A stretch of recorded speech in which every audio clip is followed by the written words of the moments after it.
අඩේ බං අර ගහේ කුරුම්බා තියෙන ගෙඩියක් දෙක කාලේ යන්න ගහට පිස්සුද බං උඹට ඔලුව විකාර වෙලාද? ඇයි දන්නේ නැද්ද? මුළු ගමම කියනවා මේ ගෙදර අවතාරයක් ඉන්නවා කියලා. කිව්වොත් කියන්නේ මෝඩ කතාවක්.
ඔය දකොල්ලෝ ගාලා කඩාගෙන දුවන්නේ.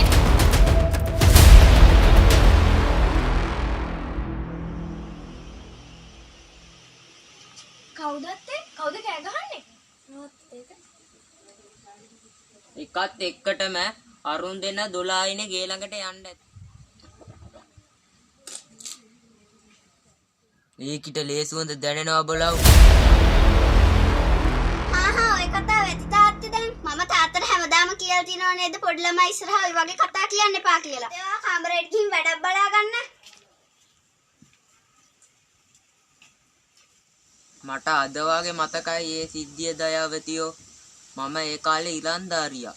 ඔය දොළ ළඟ ගෙදර ජාරුවට තිබ්බ තැන ආරච්චි මහත්තයයි සුදු මහත්තයයි නිතර ආවා ගියානේ හාට. දවසක් සුදු මහත්තයා සුදු ගෑනු කෙනෙක් ගෙනෙල්ලා ආරච්චි මහත්තයාට තියාගන්න කිව්වා කොටු කරලා. ඒ කාලේ ගමේ උන්දලෑ කිව්වේ සිහි කල්පනාව නැහැ කියලා. ඒ හින්දා සුදු මහත්තයා කිව්වා තියාගන්න. හැබැයි මව් රටට යනකොට අරන් යනවා කිව්වා. ඉතින් අරන් ගියාද?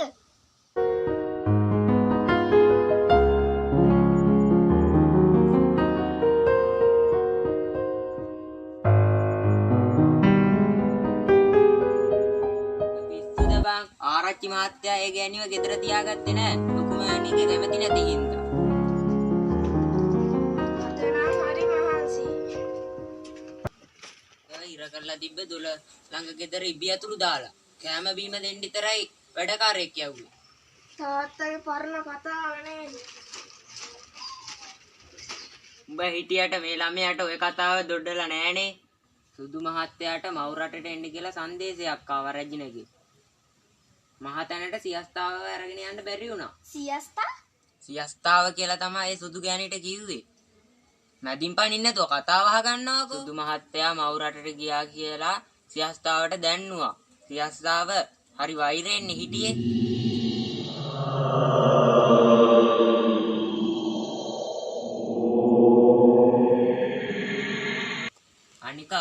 ගානකින්වත් මිනිස්සෙක් එක්ක කතා කරන්න ලැබිලා නැහනේ. ඉතින් ළමයෝ රියස්තාවගේ ලෙඩේ ගොඩක් දරුණු වුණානේ. කැමරන් ගියපු අප්පුවාගේ අතත් කාලා. ඔහෙට ගිය එකම මිනිස්සයා ඌ. ඊට පස්සේ කවුරුත් අහට ගිහින් නැහනේ. ඉතින් දයාවතියෝ සියස්තාට කැම ටිකක් දෙන්න කවුරුත් ගම ඉදිරිපත් උන්නේ නැහැ. ඉන්නවද මැරිලාද කියලාවත් දන්නේ නැහැ. කවුරුත් අවුරුදු ගානකින් එහාට ගිහිල්ලා නැහනේ. මිනිස්සෙකුට ජීවත් වෙන්න පුළුවන් සාති දැන් පොළොවට පස්සලත් ඇති. කවුද මේ මුට්ටිය තිබ්බ කැවුම් ටික කාලා දෙන්නේ? කුමුදු!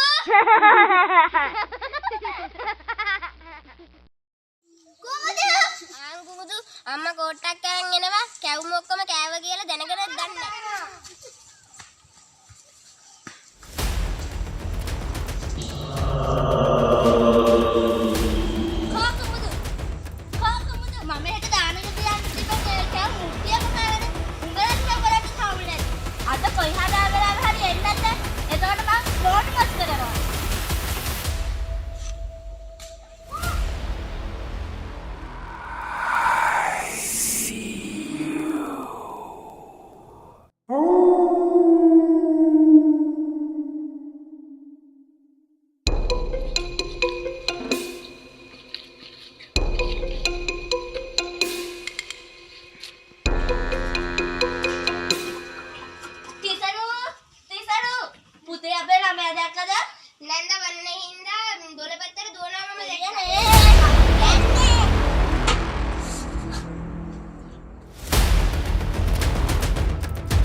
කුමුදු දොළ පැත්තට ගියානේ. කඩ කාට හරි ඇහෙන්න පුළුවන්. අපි ගිහිල්ලා බලමු.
ඉක්මනට යමල්ලා.